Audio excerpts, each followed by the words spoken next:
Quem quiser, para se compenetrar fechando os olhos, elevando nossos pensamentos até Deus, ao nosso Criador maior, agradecendo pelo dia de hoje, por tudo que Ele nos permitiu e por Ele ter permitido nós estarmos aqui juntos para falarmos de suas leis, de coisas que ainda não sabemos e principalmente colocarmos em prática tudo aquilo que Ele nos ensinou. Que Ele possa ser o mentor das nossas almas, que Ele possa nos dar a semente plantada na nossa mente e no nosso coração, para que a cada dia possamos procurar mais e mais pelos conhecimentos que Ele nos deixou. Que Ele possa estar, assim, ajudando-nos na aula da noite de hoje, abrindo nossa mente para que possamos assimilar tudo aquilo que Ele nos passou. Que assim seja, graças a Deus. Hoje a gente vai falar sobre percepções e sensações dos espíritos, sobre sono e sonhos. Oi? Saiu a minha imagem? Não? Ah, tá, ok. Bom, as percepções.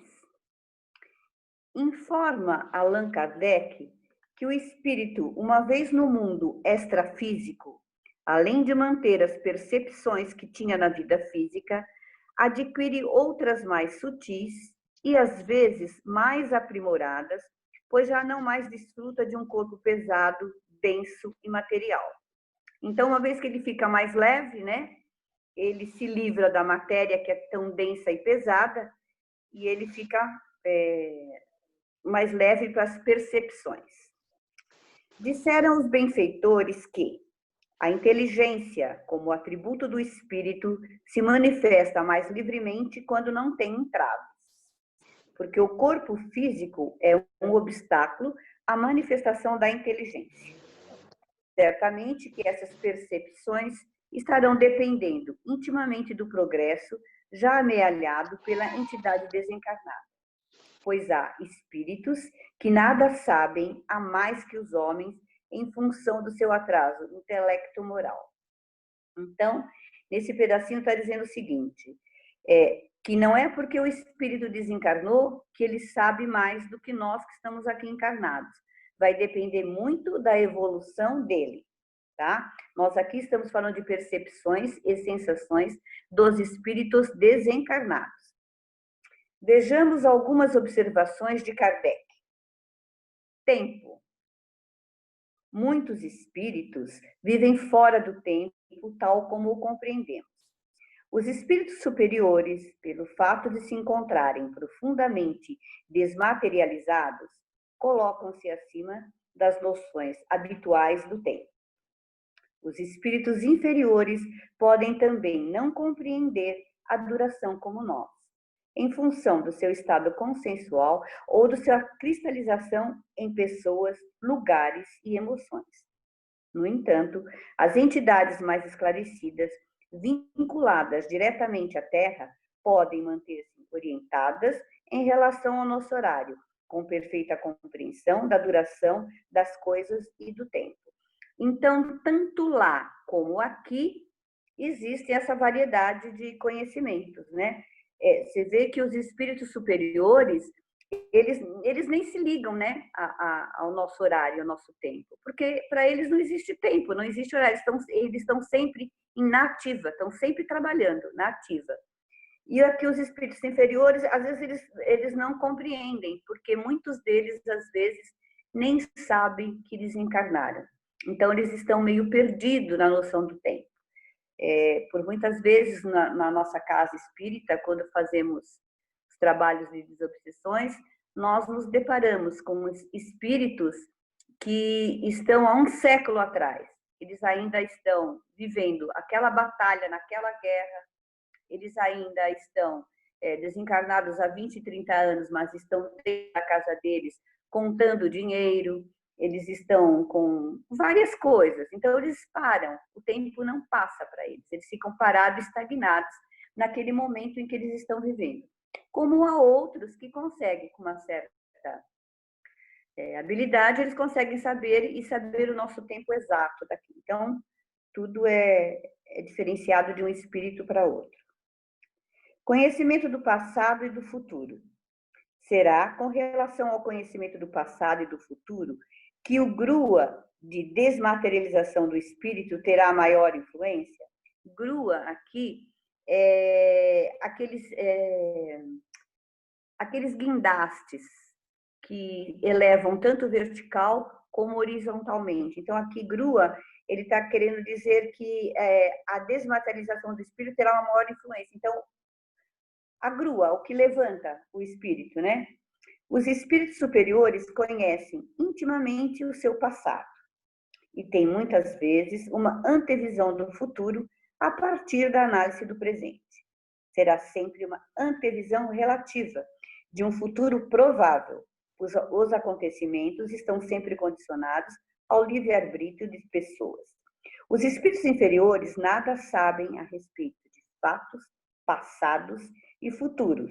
Então, os espíritos superiores, eles conhecem o nosso passado, conhecem o passado deles e sabem o que a gente pode prever, o que pode acontecer. A gente também, às vezes, prevê alguma coisa, né? Você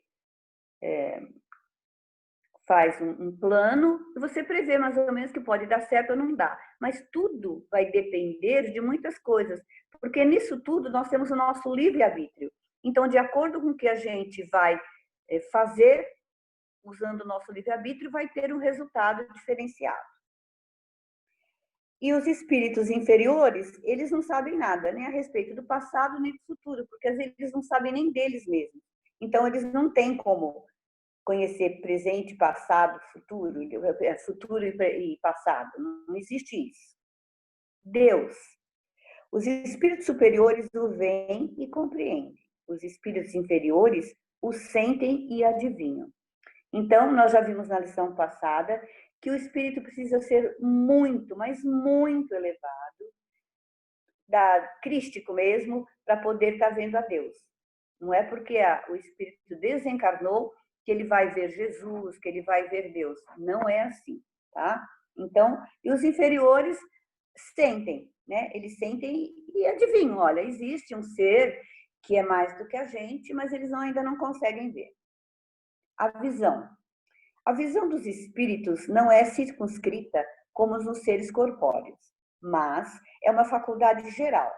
Muitos espíritos veem pela luz própria, sem necessidade de luz exterior. Mas isto, como tudo, depende também da sua condição evolutiva. Então, eles não vão usar boca para falar com a gente, nem nada. Com a luz deles, com a luz própria deles, não é uma luz externa como nós temos aqui, com a luz deles é que eles emitem pensamentos e têm a visão e fazem as coisas, certo? Sons. Os espíritos percebem os sons, até mesmo o que os nossos sentidos, às vezes, não conseguem perceber. Então, o ouvido deles é mais apurado do que o nosso. Então, eles conseguem perceber o som bem mais fácil que nós. Música. A música tem para os espíritos encantos infinitos, em razão de suas qualidades sensitivas muito desenvolvidas. Os espíritos atrasados podem sentir um certo prazer ao ouvir a nossa música, porque não estão ainda capazes de compreender outra mais sublime. No entanto, almas mais purificadas buscam melodias mais belas e mais suaves. Aqui na Terra acontece a mesma coisa, né? Cada um gosta de um tipo de música e se afina com ela. Quem gosta de música clássica, que vai escutar uma música clássica, está mais envolvido, né? Enfim, cada um com seus gostos. E os espíritos, então, claro, vão gostar de músicas melhores, os espíritos inferiores vão se ligar a músicas mais inferiores. Belezas naturais. Os espíritos são sensíveis a elas, segundo as suas aptidões, para compreendê-las e apreciá-las. Então, aqui estamos falando das percepções e sensações dos espíritos. Agora nós falamos sobre as percepções e agora nós vamos falar sobre as sensações.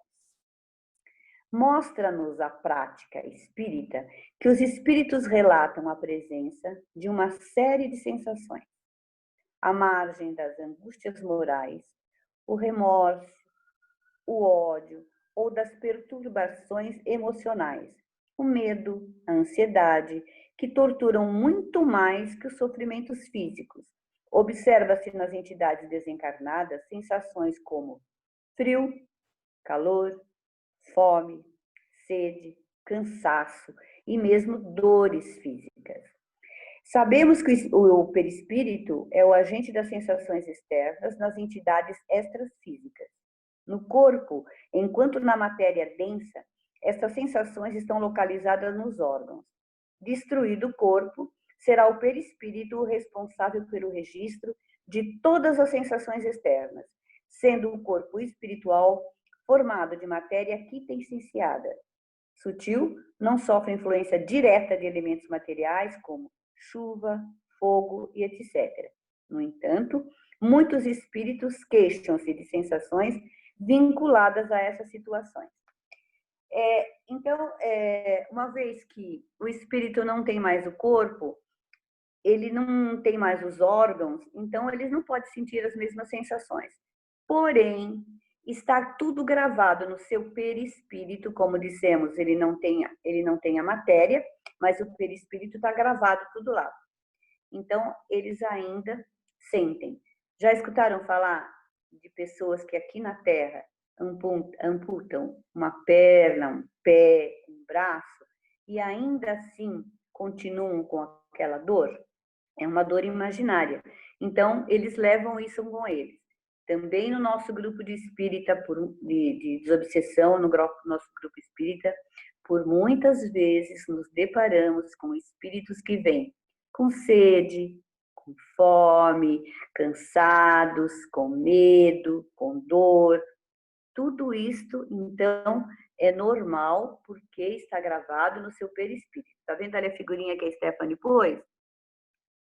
Olha lá, cada um sentindo uma dor moral ali, né? Alguma coisa. Eu não consigo ler, Stephanie. Eles estão sentindo os sentimentos, né, as dores morais que acabam refletindo no corpo, cada um em uma parte do corpo. Ali tá a raiva, a culpa, a ansiedade, o estresse, o cansaço. Isso, tá? Daqui eu não consigo ler, tá? Então, no primeiro caso, estou pulando, né? Diz-nos o codificador que essas sensações podem ser uma dupla gênese. O que é gênese? É origem, né? Uma criação. Lembrança de sofrimentos anteriores ou impressão de algo que na realidade não está ocorrendo. No primeiro caso, vamos verificar que muitos sofrimentos dos espíritos estão relacionados às recordações de situações que muitos traumatizaram enquanto vivos. Homens que morreram queimados, baleados, portadores de doenças físicas, podem despertar no mundo espiritual como se estivessem ainda ardendo em brasa, com o peito sangrando ou ainda com os estigmas das doenças que o infelicitavam. É o que eu falei da idioplastia. Assim como nós aqui na Terra, se tivermos pensamentos negativos, vamos ter todas essas sensações negativas, a gente, quando desencarna, o espírito também leva todas essas sensações que a gente tinha aqui. Não é porque houve o desencarne que a gente vai ficar livre disso tudo e não vamos sentir mais nada. De acordo com os nossos pensamentos, com os nossos conhecimentos, levamos tudo isso na nossa bagagem. André Luiz, no livro E a Vida Continua, mostra dois personagens que, diante da simples recordação de entes queridos que deixaram na Terra, retornavam a sentir-se mal, apresentando os mesmos sintomas que os acometia nos últimos dias da vida. Isso acontece porque o espírito armazena em sua estrutura psíquica inconsciente todos os atos, pensamentos e todas as palavras vinculadas a ele. Diante da evocação de uma dessas situações, pode o espírito desencarnado voltar a registrar sensações relacionadas a este fato.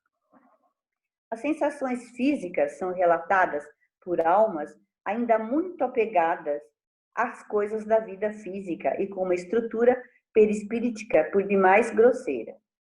Sabe-se que muitos espíritos costumam sentir dores cruciais em funções de terem os corpos físicos submetidos a estudos anatomopatológicos nos institutos médico-legais.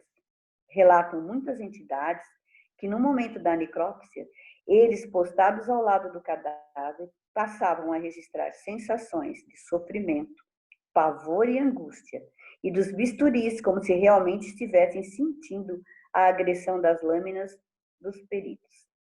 A mesma explicação pode ser dada para casos relatados por André Luiz de espíritos vadios que ainda não se deram conta de seu falecimento e que, diante de tempestades, se protegem nas marquises e nas lojas, temendo que as chuvas possam molhá-los. Então, nós levamos muito disso marcado em nós ainda, é muito forte, né? Isso na gente continuamos no sofrimento do lado de lá. Então, isso dos cadáveres, como tem também aqueles que ficam ao lado do corpo, quando o corpo é enterrado, e eles ficam ali, vendo o corpo sendo comido pelas larvas, pelos bichos, e ficam sentindo, né? Olha o horror que é, porque não se desgrudaram da matéria, não se desvincularam do corpo físico. Então, eles ficam ali sofrendo todas essas sensações. São as sensações que eles levam ainda. Então, tudo isso vai depender do que o espírito tem de elevado ou não. Ele carrega consigo tudo isso. Agora nós vamos falar de sono e sonhos. Chama-se emancipação da alma o desprendimento do espírito encarnado, possibilitando-lhe afastar-se momentaneamente do corpo físico que anima. Esta emancipação da alma é fenômeno que pode ocorrer em várias situações ou circunstâncias da vida humana, entre elas o sono. O que é emancipação aqui? Emancipação é a liberdade. Então, quando nós vamos dormir, a nossa alma se desprende, ela fica livre do corpo. Ela pode estar passeando, ela está leve, se desvencilhou do peso do corpo material. O que é o sonho? O que é o sono? É o estado em que cessam as atividades motoras e sensoriais e o corpo repousa, onde há o refazimento das forças físicas. Nós necessitamos, né, desse descanso físico, porque a matéria necessita disso. O espírito não mais. O espírito ele não para, ele incessantemente ele está ativo, ele não se cansa. Então, quando ele se vê livre do nosso corpo, da nossa matéria, que nós precisamos descansar, porque se a gente não dormir um tempo suficiente, a gente fica doente, né? Apesar que isso varia de pessoa para pessoa. Que nem o Divaldo diz que dorme 4 horas por dia e para ele é suficiente, né? Para outras pessoas que dormem 8, dormem 10 e às vezes não é suficiente. Vai depender. Mas a matéria necessita desse refazimento. Já o espírito não. Ele não precisa. Então, uma vez livre, ele fica leve, se emancipa e sai. Mas o sono tem uma significação muito mais profunda e consequências muito mais amplas no conjunto integral da vida humana. Enquanto o corpo repousa, mantendo-se adormecido, não necessitando da presença do espírito para comunicar as atividades físicas ou mentais, ele se liberta, afasta do corpo, reintegra-se com suas faculdades perceptivas e ativas, passando a agir à distância do instrumento físico. Então, vai ficar longe de nós. Eu não sei se vocês sabem, mas nós temos um cordão, muitos falam-se que é um cordão prateado, que fica ligado o espírito ao corpo, à matéria. E quando a gente está lá no plano espiritual, se diferencia o espírito encarnado do desencarnado que está lá em espírito por esse cordão. Então, eles sabem, aquele tem o cordão, aquele ainda está encarnado, porque o cordão está ligado à matéria, certo? Isso é só para acrescentar. Então, graças ao sono, os espíritos encarnados estão sempre em relação com o mundo dos espíritos. Então, eles nos deixam aqui e vão se comunicar lá em cima com os espíritos. Quando o corpo se entorpece, seja qual for a causa, sono natural ou artificialmente provocado pela hipnose, sonambulismo, drogas, narcose, etc., a alma se emancipa, se liberta, desprende-se parcialmente e pode entrar em relação com o plano espiritual. Então, quando ela entra em relação com o plano espiritual, é aquilo que eu falo para vocês. A importância da prece antes da gente dormir. Porque o nosso espírito vai nos levar para lugares aonde eles estão acostumados. Nas nossas encarnações passadas, nós não sabemos o que fomos, né? Eu só tenho uma certeza. Coisa boa eu não fui. Eu não sou até agora. Então, eu não fui. Então, para onde que eu vou? Eu não vou para bons lugares. Se eu não fizer uma prece, não me conectar com o plano espiritual, o meu espírito livre, ele vai para lugares não muito bons. Isso pode acarretar coisas ruins para a gente. Então, a importância da prece é muito grande no ato de dormir, tá? Então, o Allan Kardec formulou aos espíritos, dentro desse assunto, perguntas muito interessantes, obtendo respostas, por sua vez, sumamente instrutivas. Mais uma vez, eu volto a falar a todos vocês. Aqui é um curso básico. As lições profundas estão nos livros dos espíritos, nos livros dos médios, nos livros de André Luiz, nos livros do Chico, onde vai nos esclarecer sobre um monte de coisa, na Gênesis, sobre tudo isso, é se aprofundar nas lições. Então, Allan Kardec vai perguntar para o espírito: durante o sono, a alma repousa como o corpo? Não, foi o que eu falei agora mesmo. O espírito jamais está inativo. Durante o sono, afrouxam-se os laços que o prendem ao corpo, e não precisando este, então, de sua presença, ele se lança pelo espaço e entra em relação mais direta com outros espíritos. Como podemos julgar a liberdade do espírito durante o sono? Pelos sonhos. Quando o corpo repousa, tem o espírito mais liberdade do que no estado de vigília. Isso está na pergunta 402 do Livro dos Espíritos.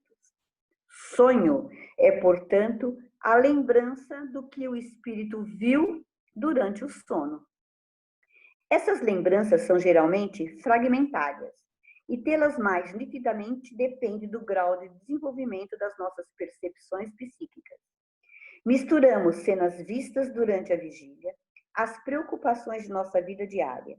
Mesmo as imagens que resultam de nossas vivências reais, no mundo dos espíritos, não são lembranças fiéis, já que, mesmo dormindo, não nos libertamos totalmente das nossas ideias e preocupações do período de vigília, o que pode dar ao que vemos a aparência do que desejamos ou do que tememos. Então, ele vai explicar agora sobre os sonhos. Mas eu quero falar para vocês o seguinte, que o nosso cérebro, ele fica mais lento quando a gente dorme, mas ele não fica inerte. Então, nós temos ainda dentro de nós a nossa vontade, as nossas ideias, ainda comandamos um pouco, né? Mesmo que diminuindo isso, mas ainda mandamos. Então, não é totalmente, as lembranças dos sonhos não são totalmente as lembranças que nós tivemos. Às vezes ele só vê um pedacinho, só lembra um pouco, ouve mais coisas, porém nós não conseguimos trazer para a nossa matéria. A nossa matéria ainda é muito densa para isso. Está lá, gravado no perispírito, nós estamos vivendo. Às vezes a gente vai se encontrar com inimigos, às vezes nós vamos se encontrar com pessoas queridas que já se foram, com espíritos bons, com o nosso espírito protetor, nós vamos para aulas, nós vamos trabalhar, nós vamos fazer uma série de coisas. Vai depender de como nós estamos. E também tem aqueles sonhos orgânicos, né? Nós estamos lá com a barriga muito cheia, comemos demais, temos pesadelo. Sonhamos coisas que não é legal sonhar.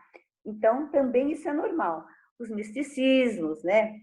Porque sonho, quando fala de sonho, nossa, leva a muitas coisas, não é verdade? Agora a gente vai falar sobre a classificação dos sonhos. Martins Vó, Peral temos 10 minutinhos, tá?